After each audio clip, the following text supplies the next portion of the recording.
مقبوضہ کشمیر کے ضلع پلوامہ میں ہونے والے حملے کے بعد سابق کرکٹر و ریاستی وزیر نوجوت سنگھ سدھو کو دی کپل شرما شو سے نکال دیا گیا ہے، لیکن بھارتی میڈیا کا دعویٰ ہے کہ سدھو کو بالی ووڈ کے ایک خان کے کہنے پر شو سے نکالا گیا۔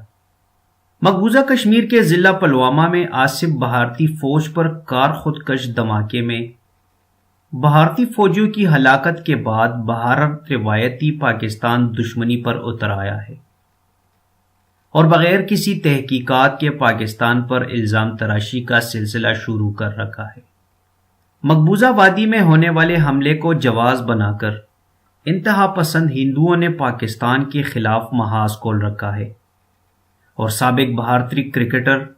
و ریاستی وزیر نوجوت سنگھ سدھو کو پاکستان کے خلاف بیان نہ دینے پر شدید تنقید کا نشانہ بنایا جا رہا ہے۔ انتہا پسند ہندوؤں کی جانب سے دھمکیوں کے بعد کامیڈی شو دی کپل شرما شو سے نوجوت سنگھ سدھو کو باہر کر دیا تھا، جن کے بعد ارچنا پورن سنگھ اب ان کی جگہ لے گی۔ نوجوت سنگھ سدھو کو بالی ووڈ اداکار سلمان خان کے کہنے پر دی کپل شرما شو سے علیحدہ کیا گیا۔ یاد رہے کہ بھارتی پنجاب کے وزیر اور سابق کرکٹر نوجوت سنگھ سدھو نے بھی پلوامہ حملے کی مذمت کی،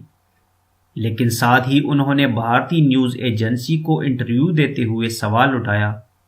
کہ کیا مٹھی بھر لوگوں کے عمل پر آپ پوری قوم کو قصوروار ٹھہرائیں گے یا کسی فرد کو؟ واضح رہے کہ بھارتی اداکار سلمان خان نے سلور اسکرین کے ساتھ چھوٹی اسکرین پر بھی سرمایہ کاری کر رکھی ہے اور اس وقت وہ بھارت کے مشہور کامیڈی شو دی کپل شرما شو کو پروڈیوس بھی کر رہے ہیں۔